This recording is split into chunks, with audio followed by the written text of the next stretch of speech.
Bien-aimés frères et sœurs, vous connaîtrez la vérité et la vérité vous affranchira. Ça, c'est pas moi qui le dis, c'est la Bible qui le dit. Mais moi, je vous dis mieux. Vous connaîtrez la vérité historique, notamment celle de vos ancêtres kémites, et vous aurez une vision globale de ce que c'est que la vraie souveraineté politique. J'ajoute, vous reviendrez à la spiritualité africaine ancestrale et vous comprendrez les enjeux de l'indépendance économique. Et pour terminer, vous accepterez votre identité culturelle kémite et vous obtiendrez deux choses. La première, c'est la paix. La seconde, c'est le développement, à une condition. L'unité de toute l'Afrique noire, l'unité de tous les Noirs du monde entier. Ok, pas tous, bienvenue sur la chaîne des panafricanistes par essence, par conviction et par excellence. Celle des citoyens kémites par nécessité et obligation de combat. Nous sommes une chaîne qui n'est guidée que par nos ancêtres et rien que par les ancêtres qui appartiennent à l'égrégore du monde noir.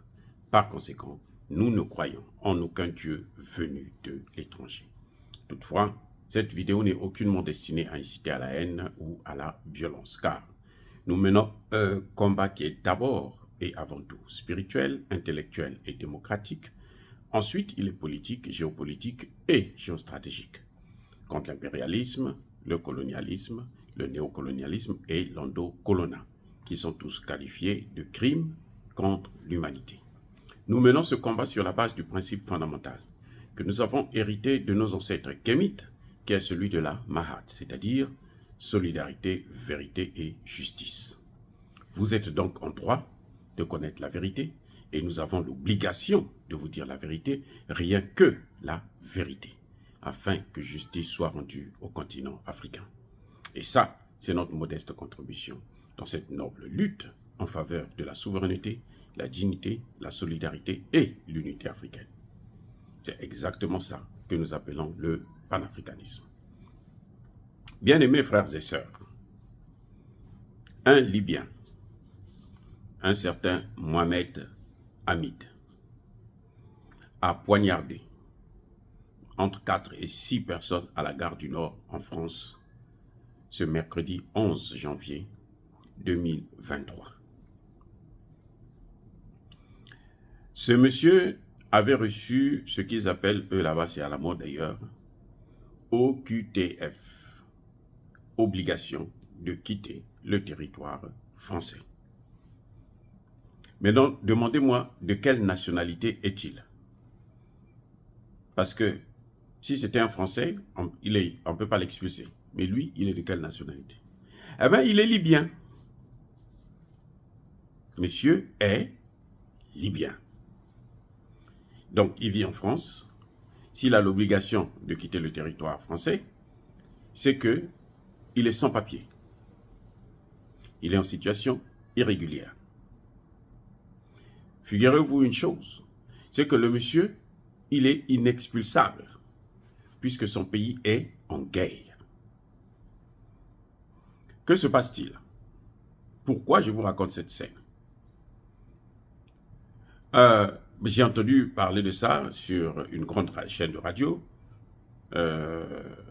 Sud Radio, de André Berkoff, un grand journaliste français, entre guillemets quoi, un grand journaliste français. Il se plaint, il dit, voyez ce qui est en train de se passer. Ce type est venu, il a poignardé, il a agressé, blessé des gens à coups de couteau, 4 ou 6 personnes je pense, et on ne peut pas l'expulser chez lui. Sous prétexte qu'il y a la guerre dans son pays. Eh bien, moi je vous dis ça parce que, vous voyez, d'abord que ce journaliste est malhonnête. C'est un propagandiste. C'est un grand journaliste. Hein. En France, c'est un grand journaliste. Très grand journaliste. Mais c'est un voyou. C'est un bandit. C'est un brigand. C'est un manipulateur. C'est un escroc. Parce qu'il vous dit, on ne peut pas l'expulser parce que le pays est en guerre. Il ne vous dit pas qui a amené la guerre dans ce pays. Qui, vous et moi, nous savons maintenant, qui a amené la guerre? Qui a créé la guerre en Libye? C'est qui? C'est pas les Français là, les mêmes Français? À l'époque, Nicolas Sarkozy était président? Vous le savez très bien, vous le savez mieux que moi. Bien-aimés frères et sœurs, comment c'est vous qui créez les dégâts? Et vous vous plaignez encore de ce qui arrive dans votre pays. Le pays est en guerre. C'est vous qui avez dit que nous allons instaurer la démocratie en Libye. C'est ça, hein, la démocratie. Ils ont dit, je reprends, les Français, les Américains, les Belges, les Allemands, les Italiens, les Anglais, toute la panoplie, là, les Canadiens et autres, ils ont dit, nous on part en Libye là, pour instaurer la démocratie. Et qu'est-ce qu'ils ont fait? Ils ont tué plus de 250 000 Libyens.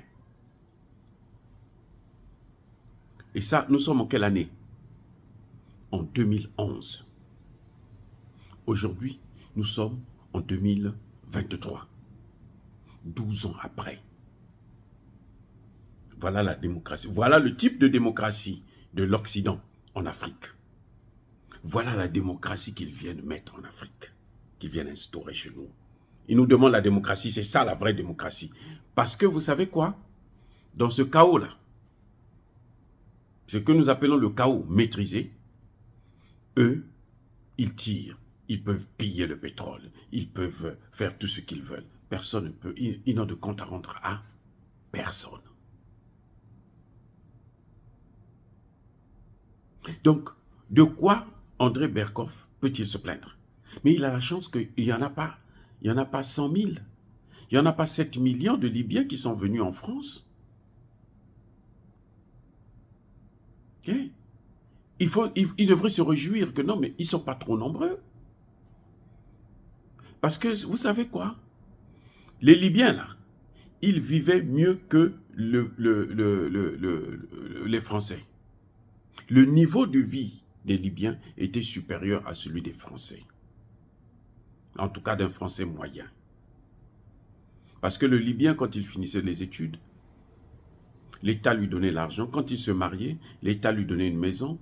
Quand il voulait faire le business, il pouvait emprunter de l'argent dans des banques et il remboursait sans intérêt. Les Libyens que vous voyez là, c'est la vie qu'ils menaient. Alors qu'en France, dans ces pays, aux États-Unis, mais quand tu prends un crédit, mais c'est la corde que tu te mets au cou. Eh oui. Si c'est pour acheter la maison, eh ben, au bout de 5 ans, 10 ans, on peut te prendre la maison encore et puis tu te retrouves à zéro. Au contraire, avec une dette, ce qu'ils appellent un mortgage. Ça n'a aucun sens.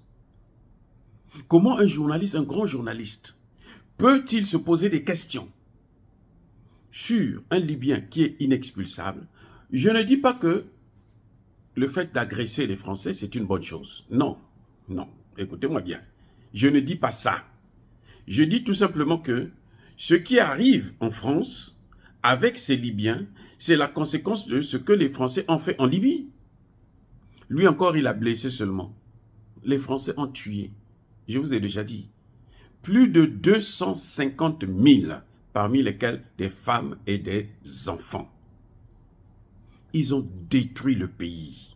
Toutes les infrastructures du pays, ils ont tout détruit. Mais pourquoi ils vont se plaindre? Ils n'ont pas de raison de se plaindre encore. Des Libyens qui viennent causer des petits délits. Non. Ce sont eux, les Libyens là. Quand moi je sortais de l'Afrique pour l'Europe, comme tout le monde, en aventure, vous trouvez peu de Libyens, très peu, sinon pas du tout, dans certains pays. Surtout pas en France. Vous trouvez très peu de Libyens, parce qu'ils étaient bien chez eux, ils vivaient bien chez eux. Le Libyen avait l'électricité, le Libyen avait l'eau. Le Libyen mangeait à sa faim. Aujourd'hui, le Libyen n'a pas d'électricité, le Libyen n'a pas d'eau, le pétrole libyen est volé.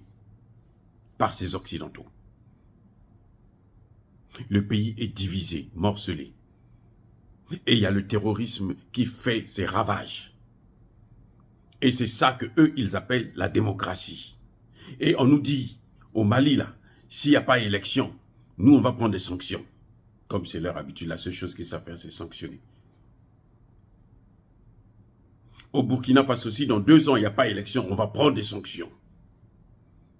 Parce qu'il faut que vous instaurez la démocratie. Nous voulons le retour à la démocratie.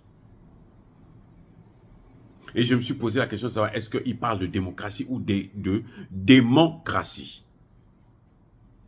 Parce que ce sont des démons. Regardez, ils viennent se plaindre qu'un Libyen vient, mais un Libyen qui était chez lui, qui avait sa femme, ses enfants. Il avait de quoi manger tous les jours. Il n'avait pas à s'inquiéter pour se déplacer. Vous venez, vous détruisez le pays. Vous instaurez votre démocratie, la démocratie à l'occidental. Où ce sont eux qui pillent le pays. Ça, c'est la démocratie. Et lui, il réussit à fuir parce que vous avez tué sa femme, ses enfants. Il se retrouve en France. Qu'est-ce que vous croyez qu'il va faire? Vous croyez qu'il va faire quoi? Les petits boulots, là? Alors que l'étudiant libyen avait une bourse qui était supérieure à un salaire moyen au SMIC français. Je parle bien étudiant libyen. Sa bourse, là, elle était supérieure au SMIC français. Et vous vous attendez à quoi? Vous détruisez leur pays. Vous vous attendez à quoi quand ils viennent chez vous? Quelqu'un qui a tout perdu, qui n'a plus d'avenir. Quand il regarde devant lui, il n'y a rien. C'est le brouillard total. C'est l'obscurité d'ailleurs.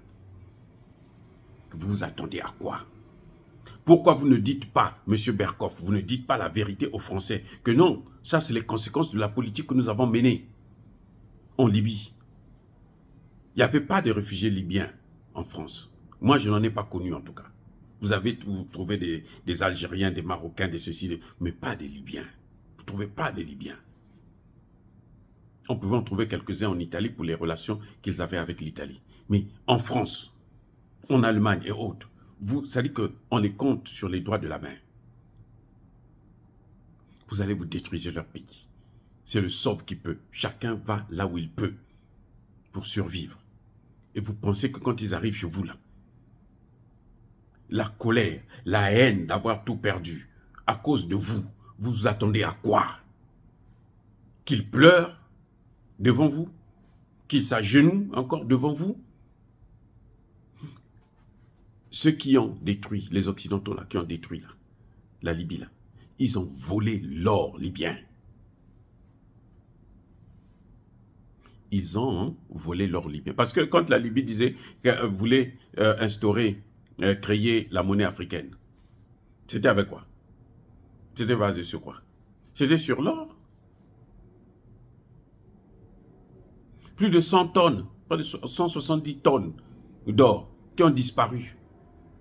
Mais on sait que ce sont eux qui ont volé, puis ce sont eux qui ont occupé le pays. Ce sont eux qui ont volé tout. Vous voyez, je voulais dire à nos frères et sœurs qui se battent pour suivre les injonctions de la France, des États-Unis et autres. Des pays comme le Mali, comme le Burkina, la Guinée, Conakry, le Centrafrique, qui veulent leur souveraineté. On leur dit non, il faut des élections, il faut ceci, nous voulons la démocratie. Voilà ce que c'est que la démocratie en Libye. Ça, c'est le modèle de démocratie occidentale. C'est ça qu'ils sont en train d'obliger chez nous.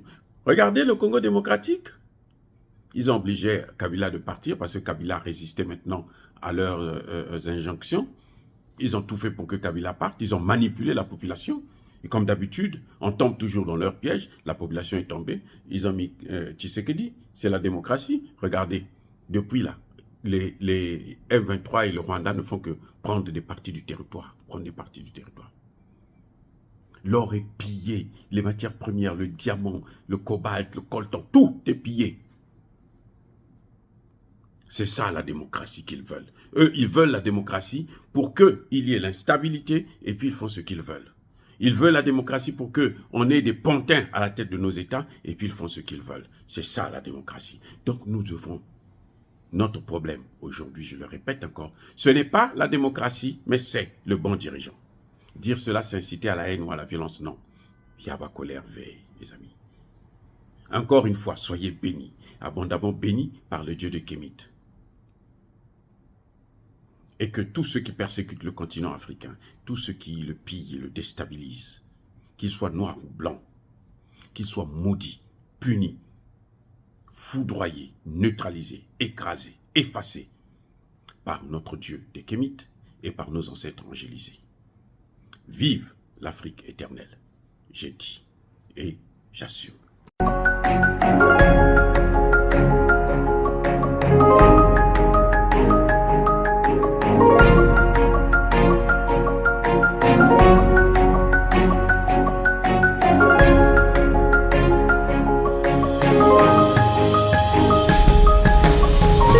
Eux, ils marchent par la foi et non par la vue. Mais moi, je vous conseille vivement de marcher par la connaissance scientifique et historique, notamment celle de nos ancêtres kémites, par les 5 sens et par l'intelligence. À vous, Apia.